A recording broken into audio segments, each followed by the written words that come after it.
Oui. On démarre. Bon, bonjour à toutes et à tous et bienvenue sur une nouvelle session qui parlera de l'orchestrateur, partie 1. Donc, aujourd'hui, je me présente déjà premièrement, je m'appelle Franck Mongo, je suis RPA développeur dans la société Bondariles et membre de la UiPath France Community. Donc, je vais donc laisser la parole à Iba qui va vous introduire dans un premier temps la UiPath France Community et après, nos speakers d'aujourd'hui vont se présenter. À toi la parole, Iba. Yes, merci. Slide suivante. Alors du coup, qu'est-ce que c'est Alors Rabi, est-ce qu'il y a encore un problème de son ou pas? Est-ce que tu m'entends bien? T'entends rien? Alors peut-être que c'est toi. Est-ce que quelqu'un d'autre qui est dans l'assistance Non, non, on peut me vous dire si entend, vous Iba. entendez? On Ah vous ok, bon, entend c'est très bon. bien, Iba. Ok, bah essaie de ressortir et revenir, Rabi, pour voir si tu arrives à mieux entendre. Je laisse faire. Ok, alors brièvement, du coup, UiPath Community, c'est quoi? C'est nous, c'est vous, c'est toute personne qui utilise de près ou de loin les produits UiPath et qui, du coup, bosse avec. Top, c'est super.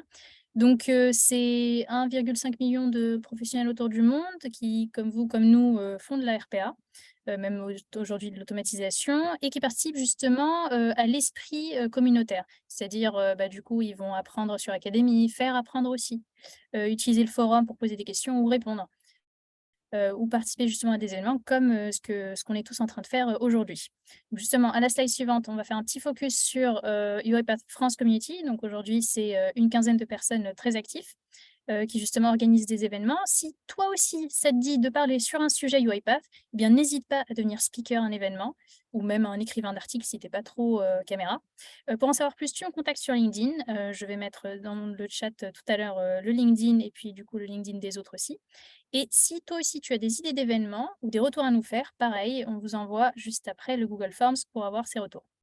Merci à toi, Franck. OK. Donc, là, c'est le moment où nos speakers se présentent. Bon, juste pour petite précision, ils sont tous les deux MVP. Donc, je te laisse du coup la parole, Nadia, et puis après, ce sera au tour de Reda. Merci Franck. Moi, je suis Nadia Roufa, consultante RPA chez Talon et comme Franck vient de le dire, je suis MVP, Community MVP UiPath 2022 et je suis très ravie de vous présenter aujourd'hui l'orchestrateur dans la partie 1 sur 2. Voilà, je passe la parole à Reda. Merci, Nadia. Donc, Reda Marzouk, je suis développeur RPA chez Genie Antipode. Je bosse sur la RPA depuis, je pense, plus que 5 ans maintenant. Et je suis ravi d'être parmi vous et de vous présenter cette première séance à propos de l'orchestrateur. OK. Donc, sur la slide suivante, on va vous présenter le programme d'aujourd'hui. Donc, le programme se décompose en 3 phases. Donc, la première phase, on va un peu vous réexpliquer les 3 produits phares, Studio, Orchestrateur, Assistant. Et après, dans un second temps, on va rentrer plus en détail, plus en profondeur sur l'utilisation de l'orchestrateur, sur les bonnes pratiques. Et après, on terminera par une démo et pendant lequel Reda va nous montrer comment est-ce qu'on publie un process développé sur Studio vers l'orchestrateur. Donc, du coup, là, je laisse la parole à Reda qui va par la suite nous parler des différents produits UiPath, où se situe notamment l'orchestrateur, le studio et le robot. Merci bien, Franck. Donc, déjà, avant de présenter les 3 outils, parce que je pense que vous êtes déjà au courant par rapport aux 3 outils, c'est parmi les premiers outils qu'on va utiliser dans la famille UiPath. Mais en général, quand on était en train de faire le brainstorming sur ce sujet, on s'est rendu compte qu'on a présenté pas mal d'autres sujets, le AI Center, le Document Understanding, le Test Suite et pas mal d'autres sujets. Et on a dit, on n'a rien fait par rapport à l'orchestrateur qui est parmi les outils et les produits les plus importants sur UiPath. Donc, on a les 3 produits. Le premier produit UiPath Studio, c'est là où on développe les process, c'est là où on va publier nos process, les tester, les débugger et tout. On a après l'Assistant, c'est le pont entre le studio et l'orchestrateur. C'est ce qui va nous permettre de visualiser ce qu'on a publié en tant que process sur l'orchestrateur. Et c'est ce qui va nous permettre de connecter l'orchestrateur, le studio à l'orchestrateur et pas mal d'autres choses aujourd'hui. Après, on a l'orchestrateur qui est le sujet de notre séance aujourd'hui. Donc, l'orchestrateur, avant, c'était que pour maintenir que pour publier, donc visualiser les robots et après les maintenir en production. Aujourd'hui, ça fait beaucoup plus. On a des buckets, on a des webhooks, on a plein d'autres sujets qu'on va regarder dans la deuxième séance. Mais aujourd'hui, on va se focaliser déjà sur la première fonction de l'orchestrateur, qui est de publier, de visualiser les process, de séparer les environnements et de lancer les process soit en test, quand on veut tester, soit en prod, quand on veut lancer le process en production. Donc, voilà. Donc, en général, l'écosystème UiPath, c'est beaucoup plus aujourd'hui, mais généralement, quand on va commencer de la RPA, on va toujours rester sur la fonction principale de la RPA, qui est le Robotic Process Automation, qui est lancer et maintenir des process en production, ce que l'orchestrateur permet de faire. Donc, c'est une présentation générale. On va voir beaucoup plus en détail comment on va séparer les environnements parce que l'orchestrateur a passé par plusieurs étapes. On avait avant des environnements, aujourd'hui on a des folders. Il y avait une séparation directe des licences. Aujourd'hui, il y a d'autres manières pour séparer et pour acquérir les licences pour chaque utilisateur. Ça dépend du rôle de la personne. Tout ça, on va voir ça en détail avec Nadia qui va nous présenter ça et qui va nous dire comment on peut avoir une architecture minimale de l'orchestrateur pour pouvoir maintenir une architecture RPA dans une entreprise. Donc, voilà. Je pense qu'on va passer au Nadia maintenant. À toi, Nadia, le parole. Merci Reda, merci pour cette overview sur les trois composants principaux. On va commencer par présenter tout ce qui est autour de l'orchestrateur, tout ce qui est dans l'orchestrateur lui-même. Et sur cette partie, on va commencer par des composants très, très importants, à savoir les dossiers. C'est basique, c'est important, mais c'est aussi une partie qui englobe à peu près plusieurs informations sur l'orchestrateur. Donc, pour les dossiers, on va parler organisation, on va parler ressources et permissions. Slide suivante, s'il vous plaît. Mais avant tout, à quoi ça sert les dossiers? Donc, les folders orchestrateurs, ils permettent, comme le nom indique, c'est comme tous les dossiers, par exemple les dossiers Windows, ça permet la séparation et l'organisation hiérarchique des entités dans l'orchestrateur. Donc, il y a différentes façons de choisir une hiérarchie bien adaptée à notre besoin sur l'orchestrateur. Et dans ce cas-là, on va vous présenter les deux les plus recommandés. Et je vais commencer à partager mon écran pour vous montrer directement à partir de l'orchestrateur qu'on va utiliser aujourd'hui, comment on va organiser et créer des folders. Donc, je vais prendre la main pour partager l'écran et vous me dites si tout est bon. Ok, ça marche. En attendant, justement, il y avait un sujet qui était plutôt intéressant que j'ai pu voir, en tout cas de la slide précédente, c'est qu'on avait justement l'organisation de ce que j'ai vu, marketing, enfin le nom des départements et puis justement le fait que ce soit en prod, non prod, dev, etc. J'ai l'impression que ça concernait uniquement dans le cas où on a un seul orchestrateur finalement, qu'on utilise tout. Donc du coup, aujourd'hui, de ce que je comprends, on va présenter ça, mais du coup, il y a aussi d'autres options dans le cas où on a justement deux orchestrateurs. Qu'est-ce qu'on va pouvoir faire c'est tout aussi intéressant. Ok, ouais, très bon point, Iba. On peut parler déjà de ça maintenant, vu qu'on va présenter ensemble l'orchestrateur. Là, aujourd'hui, on va vous présenter un exemple par rapport à un seul orchestrateur qui contient un seul tenant. Par contre, il y a d'autres exemples par rapport à une entreprise ou une organisation qui a plusieurs orchestrateurs. Du coup, on va partir sur du multi-orchestrator ou bien qui a un orchestrateur avec plusieurs tenants. Et du coup, c'est la différence entre le multi-tenant et le tenant unique, qui est le cas qu'on va présenter aujourd'hui. Il faut aussi garder en tête que nous, on va utiliser l'orchestrateur Community qui a les dernières versions, qui peut ne pas être le cas dans d'autres orchestrateurs entreprises. Et c'est aussi le cas pour lequel on va utiliser uniquement l'exemple d'un seul tenant. Et Iba, si tu veux, après avoir présenté les folders et tout, on peut partir sur la différence entre créer cette organisation-là et avoir plusieurs tenants. Oui, je pense que ça vaut le coup, justement, parce que chacun a un petit peu sa stratégie. J'ai déjà vu des orchestrateurs où on avait un tenant pour les attended, pour les licences attended, comme ça on peut les suivre et au moins elles ont accès aux credentials, et un autre tenant, du coup, pour les autres sociétés. Et puis, typiquement, pour des sociétés qui, du coup, sont implantées en France, mais aussi à l'international, comment faire, etc. Donc, je trouve que c'est intéressant. Donc, voilà, Nadia, tu as pu partager ton écran. Je te laisse continuer. Merci. Donc, déjà, on va vous présenter cet exemple d'orchestrateur qu'on a créé. On va commencer par parler des différentes architectures qu'on peut créer sur l'orchestrateur. Là, par exemple, j'ai commencé par créer un exemple qui est plus orienté team. Dans ce cas-là, on va raisonner par team et du coup, on va créer les dossiers selon les équipes pour lesquelles on va développer ou faire des processus d'automatisation. Donc, dans cet exemple-là, par exemple, on a mis finance et marketing. Dans le dossier finance, on peut trouver la production et la non-production. Ça aussi, c'est un exemple. Et dans le dossier marketing, on peut trouver développement, production, UAT. Ça dépend de votre organisation et ça dépend de votre choix de façon de faire. Alors là, si on va partir sur l'un des deux, il faut aussi le respecter partout pour avoir un minimum d'organisation dans votre orchestrateur, dans votre tenante. Donc, ici, il y a un point très important à garder en visibilité, c'est que parmi les bonnes pratiques, il faut avoir pour chaque niveau un maximum de 6 dossiers par ce niveau. Donc là, il faudra que j'ai un maximum de 6 dossiers sous marketing, justement pour avoir la lisibilité, pour avoir le suivi, etc. Donc ça, c'est un exemple. Le deuxième exemple, ce sera de partir par département. Et dans ce cas-là, on va avoir directement dans les racines, développement, production et UAT. Et à l'intérieur, on va pouvoir trouver que ce soit du marketing ou selon les différentes VM qu'on va gérer. Donc c'est l'inverse de cette architecture-là.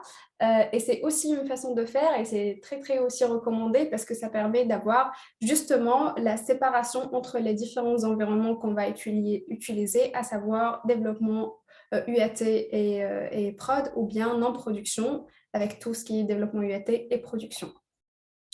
Donc là, à part la partie théorique, on va commencer déjà à voir comment on peut créer des dossiers. Donc, on va aller dans Tenant, dans la partie Folders. C'est ici qu'on va pouvoir créer nos nouveaux dossiers.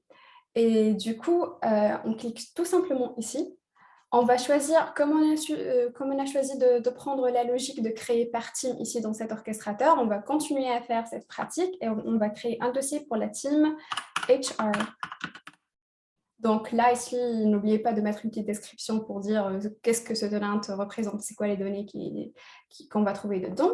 On va cliquer sur créer. Et quand on crée le dossier, comme vous pouvez le voir, ici, il y a une partie concernant les users et les machines. Je vais juste réduire ça. Les users et les machines et les différentes accounts et groups qu'on peut associer à ce dossier-là. Par contre, vu que je suis dans la racine, ce que je vais faire, c'est que je vais suivre les mêmes pratiques que dans les autres processus et je vais créer un sous-processus pour le développement.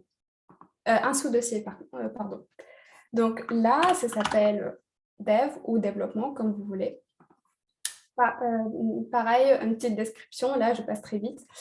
Et ici, dans mon dossier développement, ça fait partie du sous-dossier RH et tout ce qu'on peut avoir ici, c'est un arrêtage du dossier RH. Donc, si ici, on a par exemple un compte, comme ce cas-là, nous avons mon compte à moi qui est associé à ce dossier-là, le dossier il va pouvoir hériter des paramétrages qu'on a mis sur le dossier master, ce qui va nous aider de faire très simplement et très rapidement des settings spécifiques pour chaque dossier et de séparer les entités. Donc ça, c'est la première partie. N'hésitez pas, si vous avez des questions, de les mettre en chat. Franck, si tu as des questions, vous pouvez m'arrêter à quel moment. Donc, merci. Alors là, pour faire un cas d'exemple, dans mon équipe RH que je viens de créer son folder, nous avons un nouvel utilisateur qui, lui, va développer des processus pour la team RH. Donc, on veut rajouter notre nouvel utilisateur à ce dossier-là. Comme je peux le rajouter dans la team RH globale et il va hériter comme je vous ai montré, je peux aussi, si je veux qu'il n'aura accès qu'au dossier développement, je peux aussi l'assigner uniquement dans le dossier développement. Ce sera le cas pour aujourd'hui. Mon utilisateur, elle s'appelle Anna. Et pour Anna, l'objectif, c'est qu'elle puisse développer sur l'orchestrateur. Du coup, là, il faut pouvoir lui donner les rôles spécifiques qui lui permettent de faire son activité. Alors, je ne vais surtout pas lui donner le rôle admin. Comme vous pouvez le voir, il y a plusieurs rôles. Il y a user, il y a automation user custom, il y a folder administrator, il y a administrator. La différence entre ça et ça, très brièvement, parce que j'ai reçu cette question pas mal de fois. Administrator, c'est un admin au niveau tenante, du coup, tu es un admin global. Par contre, folder administrator, tu es admin au niveau du folder. Donc là, et non pas là, pas dans tout le tenant. Donc, j'espère que c'est clair. Donc, pour mon utilisateur, ça suffit de lui donner un rôle automation user. Je fais assign. Et comme vous pouvez le voir, j'ai bien l'utilisateur qui est rajouté, j'ai bien le rôle que je lui ai attribué. Et ici, on peut voir un peu plus de détails par rapport, on peut faire l'édit ou on peut voir un peu plus de détails par rapport au rôle, etc. Donc maintenant, mon utilisateur Anna, elle a accès au dossier et uniquement au dossier de l'orchestrateur qui lui concerne, qui est là.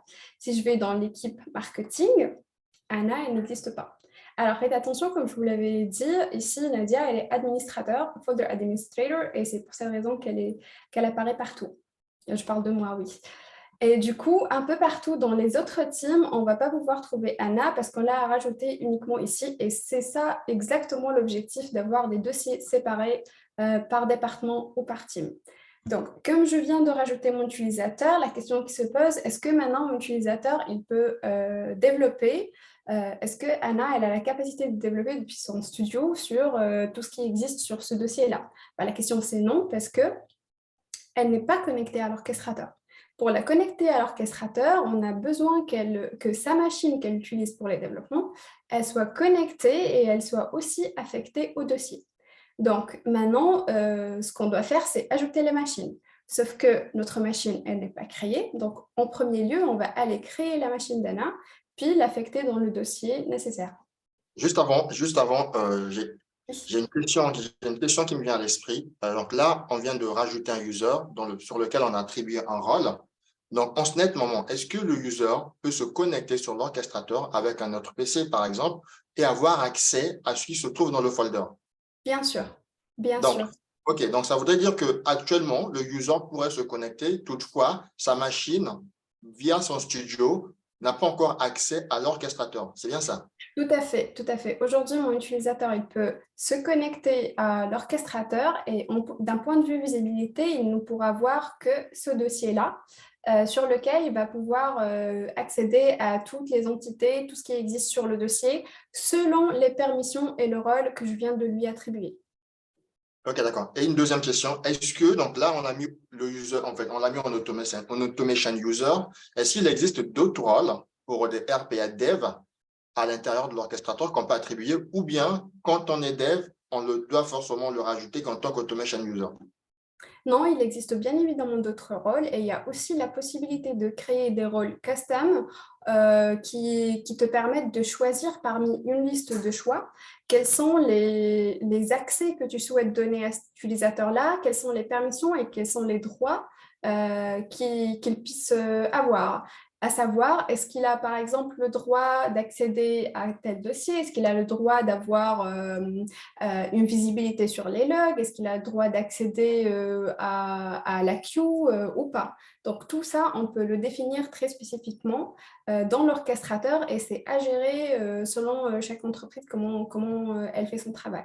Donc on peut créer des rôles pour des automation developers, on peut créer des rôles pour des business users ou des personnes qui veulent regarder d'un point de vue infrastructure. Donc, il y a vraiment la possibilité de tout créer. Donc, juste un dernier point. Tout ça, il y a une partie spécifique qui est Manage Access où on peut tout regarder et tout gérer là-dessus. Voilà, juste un dernier point. Donc, il faut sous-entendre tout simplement qu'avant de pouvoir rajouter éventuellement un développeur, il va falloir dans un premier temps le rajouter déjà dans l'organisation, donc dans le cloud, s'il n'existait pas avant. Donc, si on ne le rajoute pas avant, on n'aura pas la possibilité éventuellement de le rajouter dans les folders. C'est bien ça?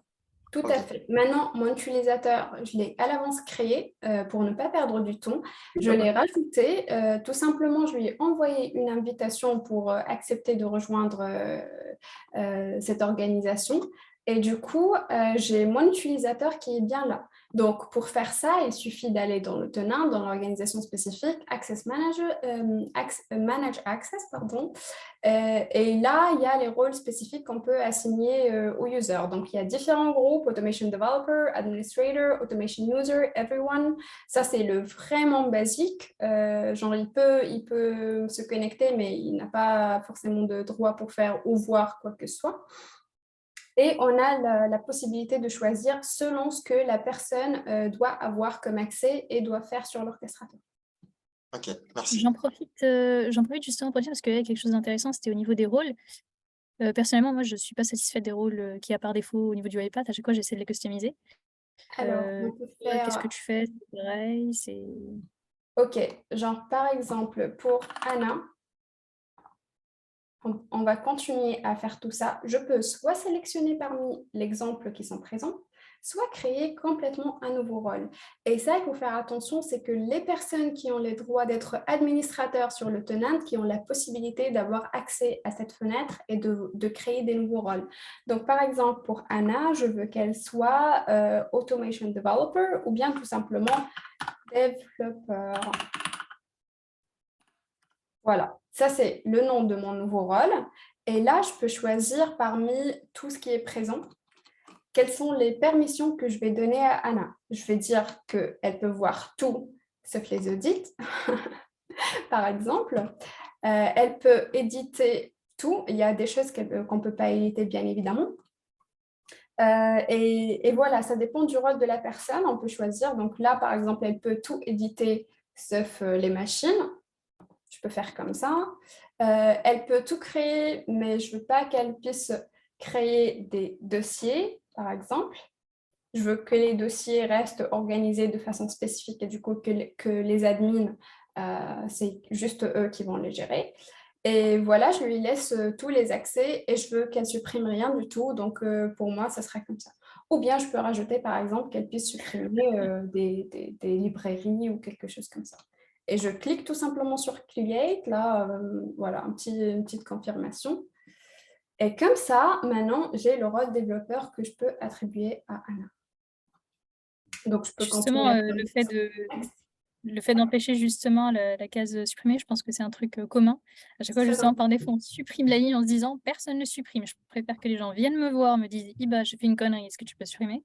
Plutôt que de se retrouver dans une situation où c'est déjà supprimé, tu n'as plus les accès, il te manque un truc et il faut rattraper. Dans ce cas-là, ce qui est plus sécurisé et bas, c'est de créer des rôles custom comme ça, dans lesquels on vire complètement la capacité de supprimer des choses qui sont critiques. Et du coup, on n'est pas obligé de vérifier à chaque fois ou de dire aux personnes venez me voir, mais de toute façon, ils n'auront pas la possibilité de supprimer. Voilà. Donc, je peux continuer ici pour lui donner, paramétrer les... voilà, on peut voir. Voilà, Personal Automation Setup, Enable User to Run Automations. Next, Unattended Setups. Pour moi, elle ne va pas avoir un compte Unattended, donc elle va juste développer, donc elle n'a pas besoin de ça. Si elle a besoin de ça, je peux coucher, etc., etc. Mais pour moi, je vais le laisser comme ça. Robot Settings, c'est elle a un compte Unattended, il faut préparer tous ces settings-là par rapport à la résolution de la machine qu'elle va utiliser, les niveaux de log, etc., etc. Et je fais Assign. Et là, vous avez parlé d'un point sur vous ne voulez pas rajouter un compte unattended. Finalement, c'est dans quel cas il peut être nécessaire de rajouter un compte unattended à un RPA développeur? Pour un RPA développeur, je dirais que, sauf s'il veut tester lui-même des choses sur sa machine à lui, mais en général, les rôles inattended, ce sera pour les robots. Ok, d'accord. Est-ce que du coup, ça voudrait dire qu'il ne pourra, par exemple, pas pouvoir faire tourner son process sur la VM de test, ce genre de choses, ou Sur les VM de test, normalement, il y aura aussi des comptes spécifiques, des comptes robots spécifiques qui sont bien configurés, qui permettent justement de faire des lancements. Il faut bien séparer le fait qu'une licence développement, elle n'est pas forcément comme une licence de production qui est une licence inattended. Donc, dans ce cas-là, d'un point de vue licence, pour moi, Ça sert vraiment à rien qu'elle aura un compte inattended Anna, sachant qu'elle est juste développeuse. Elle va pas, quand elle aura besoin de tester sur les machines, elle va aller tester sur des machines avec des comptes robots. Tout à fait. Merci. Je vous en prie. Ok, je vais juste faire Liv pour faire plus rapidement parce que je lui ai assigné un rôle, je n'ai pas besoin de créer tout ça. Je reviens sur ma partie. On disait que là, elle a toutes les possibilités de se connecter à l'orchestrateur, voir, modifier, etc., tout ce qu'il lui faut. Par contre, elle ne peut pas connecter son studio. Je vais essayer d'aller vite. Hein. Si c'est trop vite, arrêtez-moi. Donc, par contre, elle peut pas le développer actuellement parce que son studio n'est pas connecté à l'orchestrateur. Et pour ce faire, il faut que sa machine à elle doit être connectée à l'orchestrateur. Dans ce cas-là, j'étais ici. Avant de rajouter la machine, je dois la créer. Donc, pareil, ça fait partie des entités qui appartiennent au tenant, les machines. Donc, je vais sur l'onglet machine et là, pour Anna, je vais faire Add Machine. Donc, sur le bouton Add Machine, on va pouvoir avoir une liste de machines proposées, de types de machines proposées, pardon. Et parmi cette liste-là, ce qui nous intéresse principalement, c'est ces deux-là qui sont les plus utilisées, les machines templates, qui sont des modèles de machines à utiliser et à configurer pour différentes machines qu'on veut utiliser pour les lancements, et c'est surtout pour les machines de production. Et les machines standards, c'est des machines physiques. Là, c'est des templates, des modèles de machines. Ce n'est pas forcément une machine logique. Donc, on n'aura pas besoin d'avoir le nom de la machine et les caractéristiques. Par contre, on va lui attribuer un nom et on peut la connecter indépendamment des machines, des noms de machines et des noms des utilisateurs qui vont l'utiliser. Par contre, là, on a besoin d'une machine physique avec ses paramètres, à savoir le nom de la machine sur laquelle on va se connecter et on va générer une clé qui va nous permettre de se connecter à cette machine-là. Donc, il y a aussi les Elastic Robot Pool et le Cloud Robot Serverless. Ça, c'est pour moi, c'est des robots qu'on peut lancer sur le cloud d'une façon inattendue, pardon. Et ça, c'est des VM Windows configurés pour des lancements inattendus de robots. Et là, c'est par rapport aux robots qui sont complètement serverless et du coup, ils sont complètement en mode inattended. Ils tournent, mais on ne sait pas sur quelle machine exactement ils sont hébergés. Du coup, cela ne peut être que dans le cas des machines qui se lancent complètement en mode, des robots, pardon, qui se lancent complètement en mode inattended. Background. Voilà. Est-ce que c'est clair cette partie? Vous n'avez pas de questions? Reda, je sais que toi, tu as travaillé sur ça. Moi, personnellement, je n'ai jamais utilisé ces deux-là. Sachant que Vas-y, Franck. Si on peut compléter, il manque un autre type de machine. Je pense qu'il est disponible que sur les orchestrateurs d'entreprise. Donc, soit on a la version d'essai, soit on la version de l'entreprise, on peut avoir ce 5e possibilité pour pouvoir faire tourner les machines. Sinon, en termes de questions, il y en a une qui me vient à l'esprit rapidement. On a parlé de machine template, de standard machine.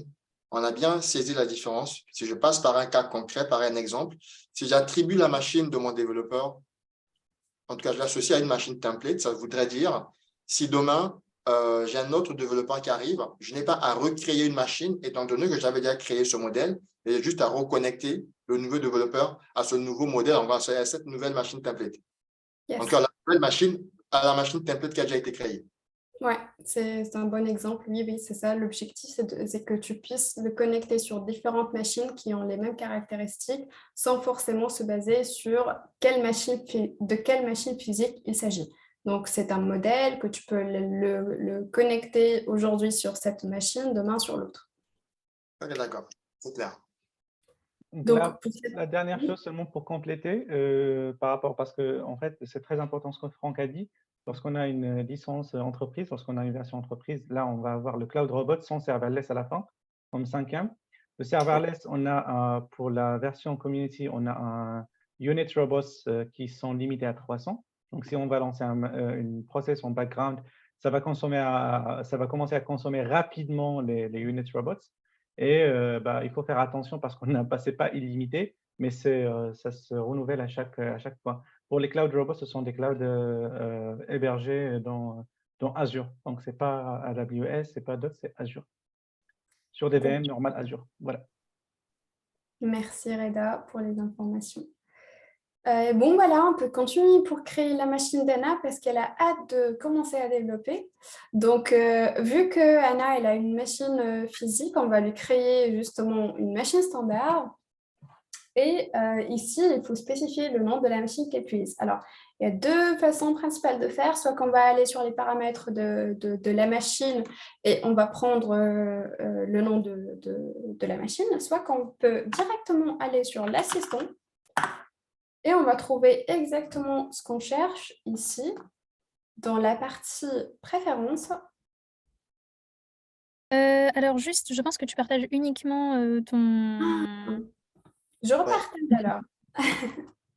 Très... Yes. OK. Justement, ça va être intéressant de voir aussi sur l'assistant ce que ça donne. Yes. Alors, pour rappel, l'assistant, c'est bien l'exécuteur de ce que l'orchestrateur lui demande. Yes. Donc, est-ce que vous voyez bien mon assistant? C'est OK. J'ouvre l'assistant, je vais ici, à Préférences. Et dans Préférences, je vais dans Orchestrator Settings. Et ici, le type de connexion, je le change en Client ID et bien sûr, Machine Key. Et bien sûr, ça, c'est Anna qui va le faire ou c'est moi qui va le faire sur le poste d'Anna. Là, je vous donne un exemple sur mon poste à moi. Donc, ici, on a le Machine Name. C'est cette information dont on a besoin. On peut la retrouver dans le panel de configuration, je pense système et sécurité après système. On prend ça, on le met ici. Une petite description pour dire que c'est la machine.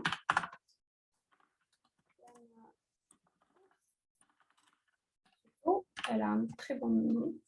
Tag, et ici on peut lui attribuer une runtime license. Donc là, vu que j'ai un orchestrateur avec une limitation, on va dire, de licence, je vais lui donner une licence production inattendue, juste pour l'exemple. Si on est dans le cas d'un testeur, donc un user automation, mais pour faire du test automation, dans ce cas-là, on peut lui attribuer comme ça.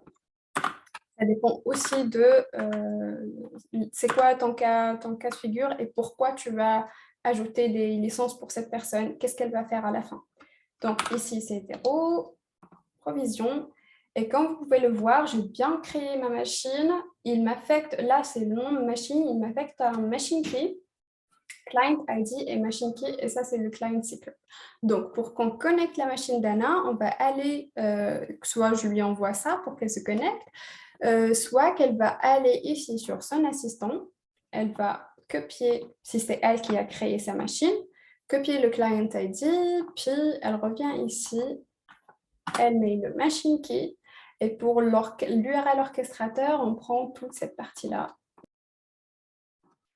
de l'orchestrateur sur lequel nous sommes, sur lequel on a créé la machine. Je ne vois pas très bien de la partie de la présentation en haut. Je ne sais pas si vous la voyez aussi avec moi. Non, on ne voit pas. Voilà, ça c'est cette URL avec l'organisation, avec le nom du tenant. Et là, je clique sur Connect. Alors, est-ce que c'est suffisant? Non. Pourquoi j'ai la notion Connected to Orchestrator, mais sans licence? Dans ce cas-là, ce qu'il faut faire tout simplement, c'est qu'il faut s'identifier. Soit que je clique sur Sign In, soit que je reviens ici, sur mon assistant, et je fais Sign In. Ici, on fait Ouvrir UiPath. Je reviens sur l'orchestrateur juste pour vous montrer. Et ici, il n'est pas connecté. Attendez, pourquoi? Je ne sais pas si tu as libéré... il s'est connecté sur un autre orchestrateur. C'est pas le même. Bon, bah juste pour, si vous voulez, je peux le reconnecter parce que là, je ne suis pas sur la même... c'est pas le même orchestrateur. Ouais, et du coup, c'est pas la même licence. Voilà, donc globalement, si je peux le faire, mais ça va prendre un tout petit peu de temps de se reloquer ici. Hop, hop. Ah. Oui, bah, justement, d'ailleurs, une des principales difficultés, je pense, avec le cloud, c'est quand on se retrouve justement avec plusieurs clouds. Ouais, Ça, c'est type, parce qu'à chaque fois, il faut déconnecter, reconnecter. C'est vrai que quand je travaillais encore dans la prestation, c'était une galère. Se retrouver avec tout à plusieurs fait. éléments. Donc. Oups. Donc, je vais juste minimiser ça parce que c'est un autre cloud. Je peux vous le montrer juste après. Donc, je vais juste close en continu et après, je vous montre, je reconnecte et je vous montre quand c'est vert. Ou bien, Reda, tu peux nous montrer directement sur ton orchestrateur la connexion. En tout cas, quand c'est jaune comme ça veut dire que tu n'es pas connecté avec ton compte, ou bien quand tu lis le message, il te dit que tu n'as pas une licence qui est disponible ou qui est affectée. Le cas aujourd'hui, je vous présente depuis cet orchestrateur-là et je me suis connectée sur un autre orchestrateur, du coup, ce n'est pas la même licence. Voilà. Juste pour continuer à illustrer le cas de la création de la machine, j'ai bien la machine de Anna qui vient d'être créée ici. J'ai toutes les caractéristiques, tout ce qui concerne la machine, l'ID, etc. Donc maintenant, la dernière étape, c'est d'aller l'affecter dans le dossier qu'on vient de créer. Donc ici, il faut qu'on revienne dans Dossier, Folders, hop, hop.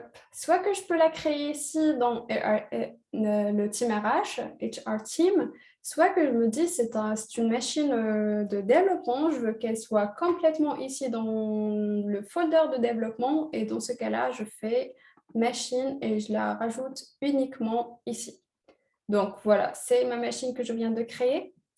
Je clique tout simplement pour la rajouter. Je fais Update et comme vous pouvez le voir, j'ai maintenant la machine d'Anna qui est bien présente dans le dossier. Donc maintenant, Anna, elle peut aller ouvrir son orchestrateur, son studio. Elle est connectée depuis son assistant, imaginairement. Elle est connectée et du coup, elle a tous les accès sur le dossier et du coup, elle peut accéder à toutes les entités qui existent dans ce dossier-là, à savoir Queue, Storage Bucket, Asset, etc., qu'on va détailler plus dans la session 2. Normalement, c'est tout pour cette partie. Si vous avez des questions, n'hésitez pas.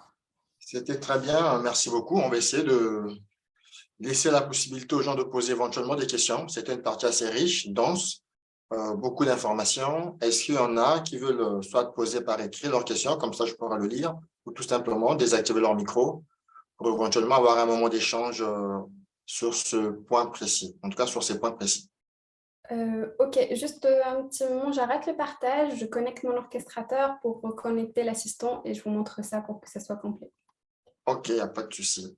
Bah, moi, j'ai une question qui me vient à l'esprit. Tout à l'heure, en connectant la machine, tu l'as attribué une licence unattended. Donc, on sait que derrière, c'est un RPA développeur. Et on se dit, pourquoi est-ce que ce n'était pas une autre licence qu'une licence unattended?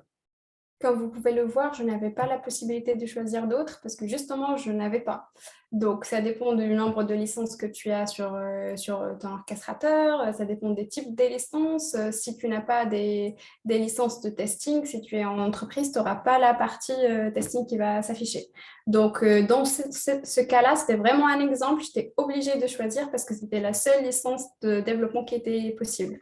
Par contre, il y a un point juste à considérer, c'est que même une licence inattendue, tu n'es pas censé développer dessus, mais tu es capable d'ouvrir quand même l'orchestrateur avec une bande de jeunes en bas qui va te dire tu es connecté avec une licence inattendue, tu n'es pas censé le faire, mais tu peux ouvrir le studio et te connecter sans problème. Merci pour la précision.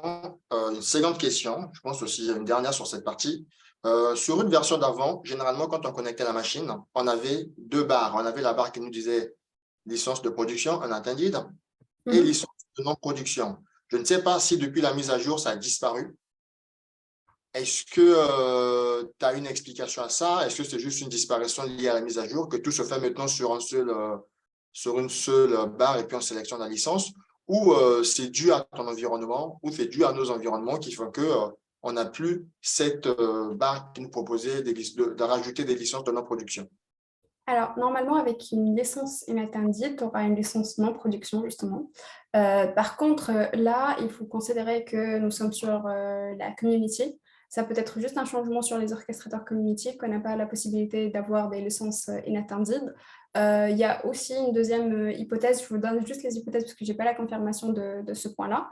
On l'a remarqué tous en préparant ce point, mais ça peut être aussi le fait que si on est en community et qu'on a des licences qu'on n'utilise pas, ils vont être retirés automatiquement. Donc, il y a ça aussi à considérer.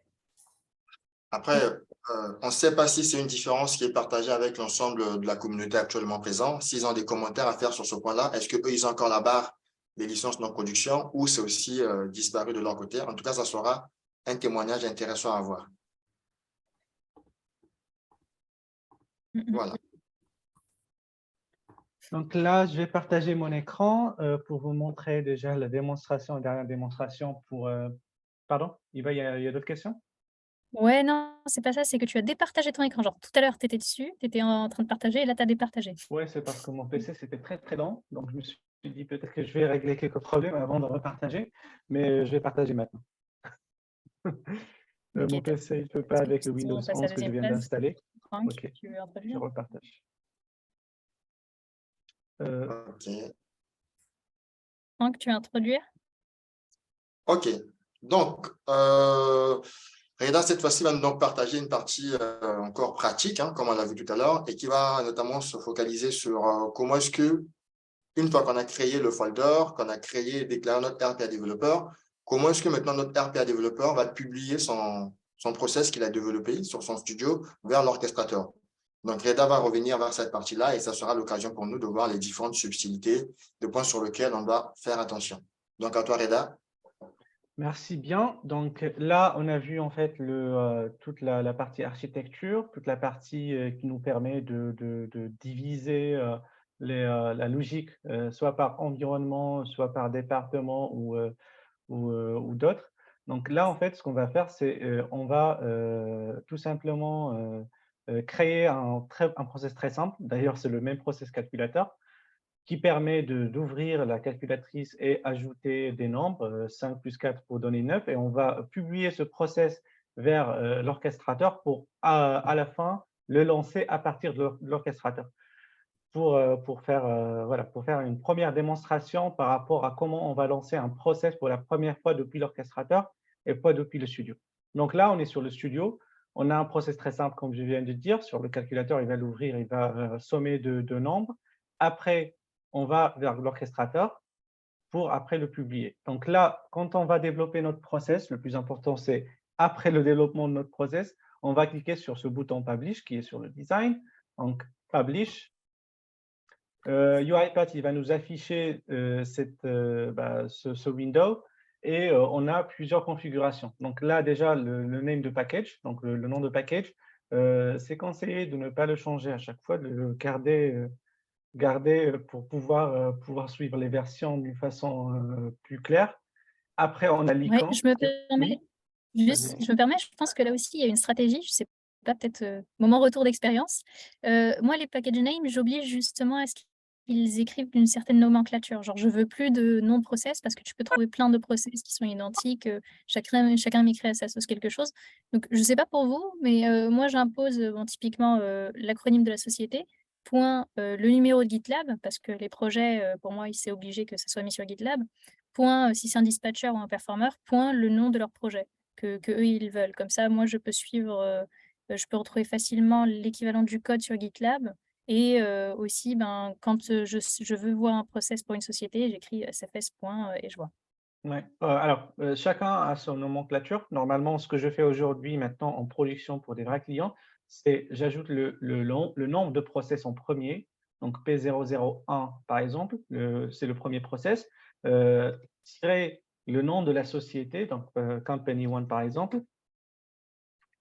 Company One, pardon. Après, le nom du process, qui est normalement soit une abréviation du vrai nom, soit le nom du process en totalité. Donc, c'est ce que je fais aujourd'hui pour des clients pour pouvoir séparer et voir rapidement le process quand on est en train de voir des logs. Parce que c'est très important après, quand on a plus que 15 process ou 10 process, ça commence à devenir un petit peu compliqué de séparer les process, surtout qu'on veut voir des logs. Quand on veut voir des logs. Donc là, en fait, c'est la version. Donc j'ai déjà publié c'est la 11e version que je vais publier. Après, si je fais de très grandes modifications, je peux basculer sur la 1.1, donc c'est du code normal, au lieu de 1.0.11. Mais normalement, ça s'incrémente automatiquement. Avant, on avait des numéros bizarres à la fin, 1.0.1.9000 quelque chose. Là, c'est plutôt plus clair. À chaque fois, on va incrémenter de 1.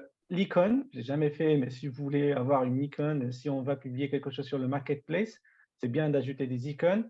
À partir de la version 22.4, on a les tags. Donc, si par exemple, on peut créer des tags sur l'orchestrateur, si c'est un process finance, c'est un process RH, c'est un process, on peut ajouter des tags pour que par la suite, on peut les trouver et chercher par tag. Mais ça sera beaucoup plus facile. Et la dernière chose que IBA c'est sacré pour IBA, c'est le release note. Donc, c'est absolument, on doit absolument ajouter des release notes. Ce n'est pas seulement pour le GitHub, mais c'est aussi pour n'importe quelle release qu'on va avoir sur l'orchestrateur. Donc, voilà, moi, j'ajoute pas puisque j'ajoute sur GitHub. Pour moi, ça, c'est le plus important, mais chacun sa méthode. Et pour rester toujours dans la bonne pratique, c'est bien d'ajouter des release notes sur cette partie-là pour chaque modification. Quand on a une très grande équipe, une équipe de plus que 5. Pour me défendre, au niveau des release notes, en fait, généralement, c'est vrai que ça fait doublon avec le GitLab. Sauf qu'en fonction de la personne, genre par exemple, l'équipe TMA, elle n'est pas directement sur GitLab. Quand elle voit un problème, elle va direct sur Orchestrator. Ah, ok. Et du coup, dès qu'il y a un bug, elle regarde c'est quoi la release sur laquelle ça tourne et c'était quoi la release précédente pour savoir, pour déterminer justement si ça vaut le coup de downgrade ou pas avant d'aller porter les modifs sur la VM de Calif pour changer le code. Donc c'est pour ça que pour nous, c'est vrai que ça fait doublon. Limite, on aurait Ouais. besoin d'un robot justement pour uniformiser les deux côtés, mais voilà. Très bien, Mais merci. c'est Iba. On doit faire important, vite. Iba. Vas-y. Je vais défendre aussi IBA parce que c'est très important quand tu vas sur le package principal et quand tu vois qu'il n'y a aucune release note, tu ne comprends pas pourquoi tu es passé de la 10 à la 11, tu ne comprends pas c'était quoi les modifications effectuées, tu ne comprends pas si l'impact entre les deux versions il était majeur, mineur, c'est quoi le changement en fait. Parce que d'une version à une autre, on peut changer des choses qui peuvent rendre l'ancienne version complètement pas inutile, mais pas fonctionnel si on veut faire un rollback.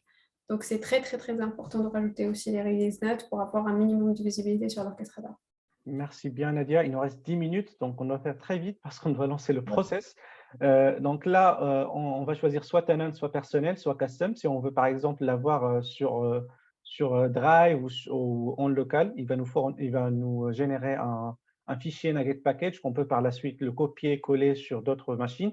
Mais ça, c'est l'approche la très ancienne approche. Aujourd'hui, on ne fait plus ça, presque, pour moi au moins. Donc, tenant, soit tenant pour que tout le monde soit au courant, le process va être visible pour tout le monde, ou personnel si on veut que cette version ne soit visible que pour nous, par exemple, si on va la tester sur un autre environnement test, si on a accès.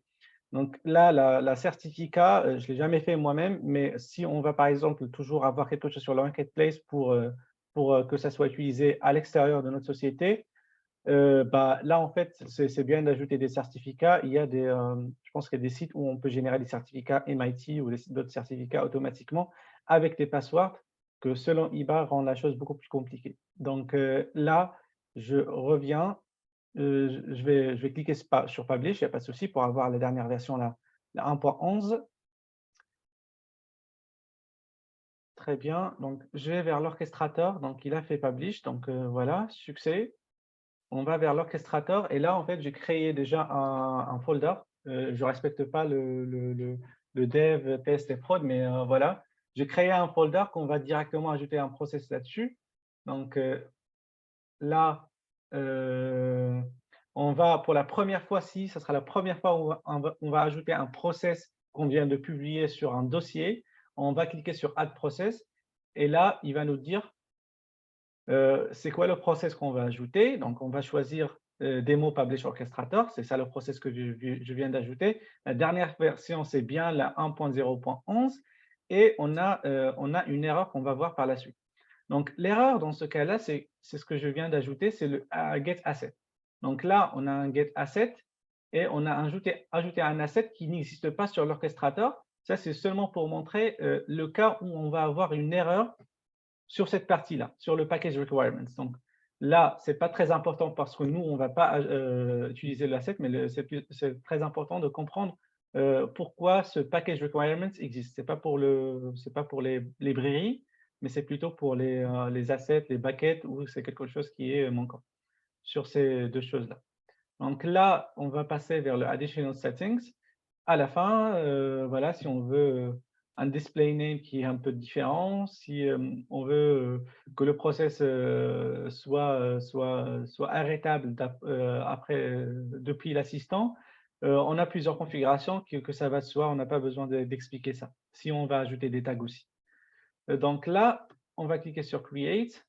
Ils me disent succès et on peut ajouter un trigger si on veut lancer ce process d'une manière régulière.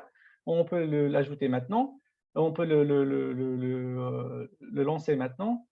On ne va pas faire ça à partir d'ici, puisqu'en fait, le plus important, c'est de pouvoir le lancer ici. C'est parce que c'est la chose que vous allez faire beaucoup plus en production chez des clients. Donc là, on va cliquer, on a le process qui vient d'être ajouté et on a la machine déjà connectée à l'orchestrateur, connectée aux utilisateurs qui a accès au dossier que Nadia vient de nous montrer. Donc, pas besoin de faire tout ça. Donc, tous les requirements, ils sont déjà en place. Donc, pas besoin de faire tout ça. Et on va lancer le process. Donc là, on a plusieurs. Là, on voit 3 options possibles parce que moi, j'ai 3 licences possibles. J'ai le testing, la production unattended et le développement, qui est le attended. Maintenant, c'est nommé développement. Mais voilà, si je n'ai pas, par exemple, unattended, ça va être comme ça. Je ne peux pas la choisir. Donc là, on va choisir développement pour le lancer en mode attended parce que c'est ça l'utilisateur, c'est ça ce que l'utilisateur va faire régulièrement. Donc là, je trouve que j'ai plusieurs accounts. Moi, je vais choisir Reda. Au lieu de le nommer Anna, j'ai nommé Reda. Donc, c'est la seule différence. Donc, c'est bien cet ordinateur-là, donc cette machine physique. Là, il va me dire quelle machine. Donc, alors, parce qu'en fait, là, on voit que le template, c'est bien le premier template, ce n'est pas une standard machine, mais ça va marcher pour les deux cas. Mais, les deux, ça va marcher pour standard machine. Donc, soit machine template, soit standard machine. Donc là, on va trouver qu'il y a une seule machine, bien sûr, qui est liée à cette template machine, et on peut cliquer sur Start et on va voir le process tourner. J'espère, j'ai 2 écrans, j'espère qu'il va tourner sur… Voilà, donc là, il va passer le job qu'on vient de créer, il va passer de pending vers running. On ne l'a pas vu parce que c'était très rapide, mais normalement, là, l'orchestrateur, il va passer la commande vers mon PC. On voit qu'il a passé directement la commande qu'on avait et on a une erreur. Bien sûr, on va avoir une erreur. Oui, donc l'erreur, c'était où? C'était au niveau de l'asset, je pense. Oui, c'est au niveau de l'asset. Donc, voilà. Asset Nadia n'existe pas. Donc, là, on va revenir vers les process pour faire un rollback, pour revenir à une version qui marche, qui est la version 1.0.9, où il n'y avait pas d'asset, et on va cliquer sur Update. C'est bien, ça tombe bien parce que ça nous montre quelque chose de plus. Donc là, on va cliquer sur Start, on va faire la même chose. Développement, Reda Machine et Laptop, et on va cliquer finalement sur Start. Donc là, la commande va passer directement. On va voir qu'il y a un window, il y a une fenêtre qui va s'ajouter ici. Donc là, voilà. Donc là, normalement, il doit ouvrir la calculatrice pour… je vais cliquer dessus pour voir. Je vais cliquer, voilà, c'est un process bête, plus 5. Après, il va lire la 9 avec l'OCR. Et il va nous afficher 9. C'est un process… le plus important, c'est de pouvoir lancer le process depuis l'orchestrateur. Et on va finir… donc là, il doit me montrer 9. Voilà, il a montré 9. Il a bien dit la valeur. Il va finir, donc le process a tourné avec succès. Donc ça, c'était seulement une introduction à l'orchestrateur. On peut faire beaucoup plus. Ça, c'est seulement pour dire que voilà, on peut lancer des process depuis l'orchestrateur. On peut ajouter des triggers. On va voir ça dans la deuxième séance. On a des queues, on a des storage buckets, des choses que je viens de voir. Je viens d'apprendre quand on était en train en fait, de préparer cette séance. Par exemple, ajouter des screenshots directement sur des buckets au lieu de les avoir sur l'AVM du client. Il y a le testing, il y a les webhooks, il y a trop de choses qu'on va voir par la suite. Mais le plus important, c'est déjà en fait connecter les deux et pouvoir lancer le process depuis l'orchestrateur. Et c'est ce qu'on vient de faire. À toi, Franck. Ok, en tout cas, merci beaucoup, Reda, pour ce cas pratique. Et juste avant que je puisse parler de la suite, j'aimerais déjà savoir s'il y a des gens qui veulent poser des questions. Ils peuvent voir l'appareil, ils peuvent le laisser sur le chat